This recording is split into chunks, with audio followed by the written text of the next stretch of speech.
Hey, thanks for joining us on the Eat Crunchy podcast. We are three sisters on a journey towards healthy lives using Weight Watchers to get there. We'd love to hear about your journey as well on our Facebook page or at eatcrunchy.com. Hey, everybody. It is just Lisa and Rebecca today. Heidi is vacationing, and we thought that we would say howdy and do a podcast. I wanted to introduce today's topic, but there's a story. And because it's me, as Rebecca, I always have a story associated. So the topic is comparison and where it's coming from. So about a month ago, I was challenged to be off of social media for a week and to kind of see how that went. So I was off of social media for a week, and then I actually stayed off. I haven't been on social media since. If you've posted on our webpage or on Facebook, that would be Lisa and Heidi that is responding, as I have kind of stepped back for a little bit from that. And a couple things that I noticed from that. One thing that I noticed is that I don't think about like random people that I don't really have a relationship with very often. But the other thing that has been really pronounced is that idea of comparison. And I've been thinking about like when I'm on Facebook or Instagram a lot, I found myself comparing myself to other people and not being on those things. I do that less. And I feel like it's been easier for me to, when I start to do that, to pull back. And so I've been thinking a lot about comparison and how, that phrase that comparison is the thief of joy.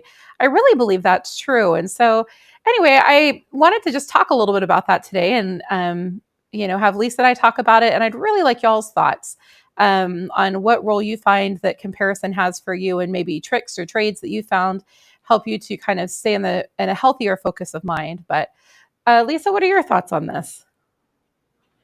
Well, it's interesting. So you mentioned this topic, briefly, and what comes to mind obviously is that people's looks, people judge their own looks quite a bit, right? Yeah. I mean, obviously we do. And what's accepted as like attractive and all this stuff, I mean, that's a whole topic right there. But even though, like, if you were to say to me, do you have confidence in yourself, confidence in the way you look and stuff like that, like that's kind of like a lifelong journey. Mm-hmm. But I feel like what I've been thinking about is that, like, I think that we don't even always consciously realize, we don't always realize that we're doing that, that we're sort of putting ourselves up against this standard. And I think that one way that you figure that out is when you do take a break, right? Yeah. So somebody mentioned this in like a church setting, as you recall, like I think it was last year, about just how, people post the best pictures of themselves on social media, and they always their families are perfect all the time, right? You don't really see what's going on behind the picture. And that started me thinking about this a long time ago, about sort of like, we always put our best selves out there, and what's not our best selves is not often seen by very many people. And that can be an unhealthy and harmful. That's what I was going with, that unhealthy and harmful, sort of, just way of being, because you just, without even thinking about it, you're sort of, there is a standard out there, not just the standard, quote unquote, of like Jennifer Aniston looks, but just also just like everybody putting their best out all the time. Well, and, I think you touched on that this is it's a big widespread topic. It can have to do with your looks. It can do with health. It can do with career. It can do with, financial status. I feel like this is a really big thing. I've been thinking about it recently with regards to kind of health and weight loss. Y'all know how much I love Connect, and I have stayed on Connect because I don't consider that social media. I consider that to be like a healthy community. I haven't been as much on it, but I have noticed that I will, I'll have a weigh-in, or I will have done something where I feel really good about myself, and I'll go on to Connect and I'll post it, and I'll be like feeling so good about myself. And then I start scrolling through somebody else, and someone else had a really amazing thing happened that was different somehow than my amazing thing. And all of a sudden my joy disappears. And I'm like, well, why didn't I get that? Why is that not the success that I had? And even in a setting where it's supportive, and clearly this person who posted the thing that they were excited about was not intentionally trying to steal my joy. It's all in my own head that I allowed myself to not maintain my own like excitement about the thing I was excited about, because somehow I was judging it against somebody else's accomplishment and then considering my own lesser. Yeah, and that's a really tough thing about, I think, about these like weight loss forums is people, I think what you find a lot of times is people will post like when they're doing really well, or they'll post like when they need help and like they're doing really poorly. And probably a lot of us are sort of in between. And I think it can be easy to look at somebody else's 5 pounds and be upset that you only lost three, Right. or, whatever. And we have this, hashtag turtle club concept of like, as though like it's bad to lose weight slowly because we get anxious and we want to lose it faster. And that's not just because of our own selves, but because we've seen those pictures where the before and after, and they're like, I lost 150 pounds in 6 months. And you're like, why can't I do that? Yeah. And so, yeah, I totally agree with you. I think that's true. And I also think like weight loss just takes so much effort. I mean, as we have talked about ad nauseum on these on these podcasts, but I mean, it takes your whole self, right? Yeah. I mean, it takes your mental self, your emotional self, your physical self. I mean, there's so much that goes into sort of staying focused and working on improving yourself. And so, I don't know that sometimes, I mean, I think sometimes I'm just looking for a way to sort of like complain, or it's like subconsciously I'm thinking, this is a lot of effort. Oh man, that person did it better. I shouldn't, I don't want to try so hard. I don't know. I think sometimes it's easy to kind of just realize it's never something that I'm going to be, there's always going to be somebody else that lost more than me. You Yeah. know what I mean? Or that they run them, as soon as I finally get to where I can do like a 5K, someone will, I'm going to be paying attention to everyone who does 10Ks or, doesn't get last place on the 5K. So yeah, I I totally agree with I've been that that. person multiple times. Because you're trying so hard to accomplish something and you just like, it's really, really hard to see people that you perceive, are doing better, which just reminds me of something that we have an aunt that tells us, which I think is very wise, is that people are always different than what they put out. And sometimes what is perceived as success or whatever, there's a lot going on behind the scenes. And that's a really good reason to just kind of focus on yourself. Yeah. It's hard though, isn't it? I mean, it's hard to, even when you're in the midst. I went on a walk this evening, and I tend to beat myself up when I'm exercising. I'll say a lot of negative things to myself. And so I was actively trying to combat that. I'm like, Rebecca, you're amazing. You're doing good things for your body. I'm so proud of you. Look at you go. You're so strong. You got off your couch. Like, I was just constantly the whole time, because otherwise I get negative and then I stop. And I was doing so good. And then as I was jogging, somebody passed me as though I was going like 20 miles an hour, and they were going 120 miles an hour. Like, it was a zooming past. And I slowed down. And I didn't intentionally slow down, but it took about another minute or two for me to realize that I, from that event, had started like beating myself up again, like, oh, Rebecca, you're never going to be that fast. You're never going to be able to get there. Why are you even doing this?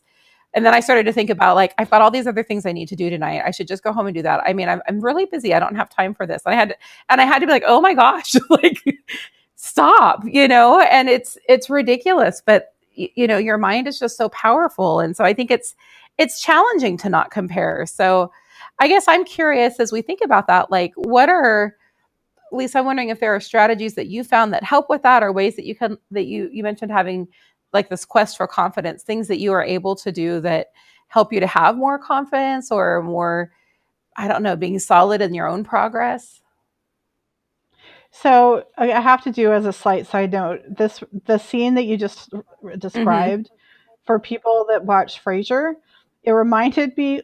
Yes, it's been a while. That's how old we But are. it's the Okay, best in so it's reruns, and still the it's best on show ever. Netflix. It's a great show. But there's that scene, remember, where Frasier and Niles are trying to learn how to ride their bikes because they've never ridden a bike before, and Daphne is like teaching them, and they keep falling over, running into trees and stuff. And they get to the one, I can't remember if it's Fraser or Niles, but one of them is like riding, and he's like, look, I'm doing it. And they have like a pregnant lady pass them, and like an old guy pass them, and a kid on a kid bike pass them. And it's like they're just going their regular speeds, but yeah, that's what it reminded me of. But I mean, I don't know. In the times that I'm not necessarily good at this, but I feel like the times that I've been okay, like where this hasn't bothered me, seeing other people's success, it's when I try to keep in my mind the cumulative effort. So like if you see the world as a project, like in my former life I was a project manager. You take a big project and you chunk it down into little pieces, and then you celebrate each success, right? And so the first steps in a project have to happen before the future steps can happen. It's just the way that it is. And so when you think of it as like, in order for that to happen, this has to happen. And I'm putting building blocks down that are going to lead to the next step and the next step and the next step. And I guess when you see it like that, and I mean, this is all sort of nice to say and highfalutin. It's not necessarily easy when you're actually sitting there feeling bad about yourself. But I do think that if you really consider what you've done and just try to really be aware and sort of like present in your mind about like all of the things that you've done, I think I think it helps. I mean, for me, it helps. I also think that like trying to understand that um, my own consistency and my own sort of effort. I don't know. I think I just feel like I can't do that, right? Yeah. Like I'm never going to be the marathon runner. It's just never going to happen, So I don't know. I just coming to terms with like what you can do and what you can't do, and what your body does and what it doesn't do. But again, this is all easy to say in a podcast. But Well, what you said a minute ago kind of felt like a little bit of a punch in the gut. And the idea, oh no, well, no, it's a good thing. I mean, that's part of this is building self-awareness. But, what you said about it not being painful to celebrate other people's success. And I guess I hadn't thought about it in that context. I thought about like me not measuring up to them versus me not willing to like be excited for and celebrate the good that the other person is doing, which is really what it is as well. And something about that, just I was like, oh, I don't want to be the kind of person that can't like cheer another person on because I'm so selfish and focused on myself that and my own inadequacies that I don't cheer for them. And so I feel like I'm going to have to ponder on that one a little bit more. That's a good point, though. I didn't even mean to make that I know point, that's but not the thank point you you were for making, but that's that's what stood out to me. I'm like, oh, did I say that? Yeah, that's actually something I think in life, like things where I've had sad times or disappointing times or like where I feel bad about something. It can be so hard to celebrate somebody else because you just in your gut, you're like, why couldn't I do Yeah. that? Why can't I figure that out? And yeah, that's a real thing. It's hard. And I don't know, I guess part, there's the whole adage, right, of like what somebody else does doesn't impact you, and it's not a zero sum game, and da da da da da. And we need to be loving people, but I don't want to like underestimate the impact of that feeling because there's some deep inadequacy there that's coming out Yeah. when it's hard to celebrate somebody else, and because that shows that you've got something to work on in terms of your own self esteem because you know there's something there that needs to be worked on. Yeah. Deep. Well, and I guess I was thinking too that the idea of um, it just floated away. I guess I wasn't thinking that deeply on it. It was a good idea too. It just ran away from me. But when you talked about with project management and celebrating small successes, I realized that's not something that I do very well. I'll have a loss, and you or Heidi will be like, "Hey, nice work," and I'll say, "Yeah, but da da da da da da da da da. Yeah, but this is just weight that I lost earlier that I'm losing again. Yeah, but it was an easy week and it's not like things were that challenging for me. Yeah, but I happened to move more, but it won't happen again." Like there's always this, I'm really good at like disqualifying the progress. You are good at that. I can think of many times when I've said, "Congratulations, Rebecca," and you're like, "Oh, it was just water weight," or "It was just salt weight," or "It's not that I really gained that much, so it's not really that I really lost that much." It's just, and you want to be like, "Rebecca, the scale said this last week, and now it says this. Can we please celebrate that?" Apparently not. It's not real. Apparently that's an area I need to work on as well. But I was thinking, so I don't know if or she might not have posted it yet, actually, so it's okay if you haven't. But Heidi and I, when we did the podcast, the last one, we talked about trying to make like the next, whatever goal the next is, think of it as like it's the last. Because one of the problems we talked about was like, you think like, oh, I've got to lose the next 10 pounds or 20 pounds, but you're like, but then I got to do it again and again and again. And that can be overwhelming. But then, what if your mindset is instead of thinking of that long-term road, be so focused on what we're doing right now. And that's the concept of cutting things down into like chunks, right? And thinking of it as like, this is the step that I'm taking right this minute, and I'm going to celebrate. I'm going to work towards it. I'm going to celebrate it. I'm going to be excited about it. And then, let me sit down on a plateau at that lower weight and worry about the next one. You know what I mean? But I think that there's a lot of, I've been trying to think about that ever since we talked about that. And I feel like there's a lot of, I think, benefit to that, to really cutting things down into pieces. And then just, it's not that you have to lose this big number. It's that you have to lose this very particular number goal or whatever it is that you set. And maybe it's not even a weight goal. Maybe it's an activity goal or whatever, but whatever it is that you're doing, like, that's your goal of the moment. And why are you sabotaging it by thinking, I've got all this more to do and everybody's better than me and blah, blah, blah, I don't mean why are you sabotaging it. I just mean people. Right. Just to clarify. Well, so I wasn't part of that conversation, but it's interesting because I've been thinking about that idea as well. But from the reverse way, I had a certain amount of loss early in the process. And then I just am really good at losing the same 5 pounds over and over again. I'm like, no joke, I've probably lost 40 pounds by losing the same 5 pounds over and over again, just on Weight Watchers, just in the year and few months I've been doing it.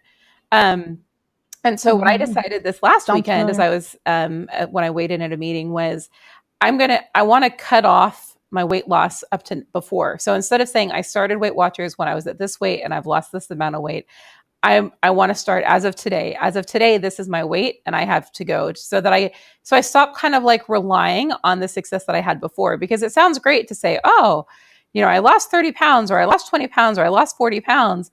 And then you keep, in 6 months, 7 months, 8 months. Well, now it's been a year. Well, now it's been a year and 3 months. Like, I'm kind of riding that success a little too long. And I decided I need to just, if I, as though I'm starting Weight Watchers today for the first time. So what do I do from here? Yeah. Heidi started Weight Watchers over when she had to switch to get her medical. She gets it free now, but she had to sign up for a new account. And she said it was just kind of refreshing to think of it as starting over, right? So it's not that success doesn't happen, but we take advantage of that success every day by just that's right. I don't need to keep celebrating it. Yeah, it's like I don't want that to become a crutch as to why, like, oh well, I've already lost all this weight, so my weekly average weight loss is getting smaller and smaller. Okay, so I remember the thought that I had. But when you say, go ahead. So I was going to say, like, I realized the other day I was at like 74 pounds lost. Nice like I'm almost work, at 75. And like, yeah. And I said that, I was talking to her mom and I was like, I think I'm up to about almost 75 pounds. And she's like, oh my goodness, that's amazing. Like she's being very complimentary and very sweet. And I kind of had the same thing that you said. I was like, well, but like a lot of it was kind of at the beginning and then it's been kind of slower ever since then. And it's like, I wonder, like, that is legit a lot of weight to lose, and I should be proud about that. But I can't ride that for the next 20, 30 years. Like, I've got to keep it going. So, well, and I think about reframing too. And they had said this at a meeting, that instead of thinking, oh, why can't I lose weight? Why am I plateauing? Being able to say, man, I've gotten really good at maintaining my weight. And so that's what I've been trying, is I've been going up and down in the same 5 pound category for the last 40 pounds, being able to say, like, man, I have gotten really good at maintaining my weight. Now, I don't want to maintain my weight. I would like to lose weight. So I need to do something a little bit different to be able to lose weight. But I think I'm hoping to make some progress there. But so the thing that I remembered from earlier, you had talked about how weight loss is so hard and it takes so much mental energy, and it really does. And it's not just like mental energy once, or once a day. You have to make those decisions all day long. And I guess I was thinking, I think it can be easy in that process of becoming me focused. So instead of it just being about weight loss, that I find, and thinking about weight loss a whole bunch, thinking about myself a whole bunch. And then I think that can make that comparison piece even more challenging, because now I'm just self-obsessed at some point. I'm just thinking about myself a whole bunch, and what am I eating, and how am I going to move more, and what am I going to do to be accountable for that? And I think that all those thoughts are healthy, but I think that for me, at least, it's a slippery slope from that to like just kind of delving into selfishness. And it feels weird to say that selfishness is the same as like beating yourself up in some way, but it really is, because either way, the focus is on yourself. And so there's something about that, about being able to create those good habits while still being able to cheer other people along on that journey and be excited about that.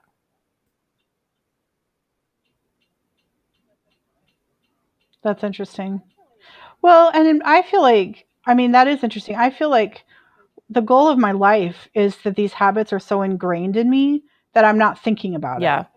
You know, the weight should just fall off because of my daily decisions, which are healthy and, consistent. And it just happens to lead to, a really nice physique. And that's just the way that it is. And I'm not like so self-focused, but yeah, I think there's wisdom to that. I think, you know, we, I think that it's easy. You are thinking about things a lot. I mean, you have to do Right. that. I mean, you have to, and you have to learn where to make priorities, and you have to learn how to say yes and no, and, set standards for yourself and stuff like that. You don't want to get so caught up in it that it's all you think about, that it impacts every other aspect of your life, and you're not able to have relationships because you're thinking about food all the time. And, so yeah, there's definitely, there's a lot to think about with that. Well, and, being able, I guess I'm going back to what we talked about before, being able to celebrate both your own success and celebrate other people's successes, and allowing that to be Hmm. okay. There's something about, in my mind, like, you go to a Yeah. graduation and it's like, yay. There aren't a lot of celebrations of like making it a half year. You made it halfway through ninth grade. Congratulations. That it's kind of at the end of the project. And that's, I think, the challenge of weight loss, is that it is a long-term, lifelong term for some of us project. And that requires learning how to celebrate even when you haven't, quote unquote, completed the project.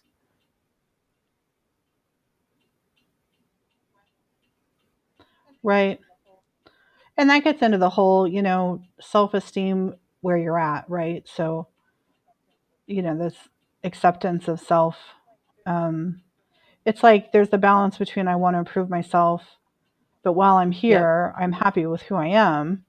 You can be happy with who you are and I love myself and I'm going to care for myself.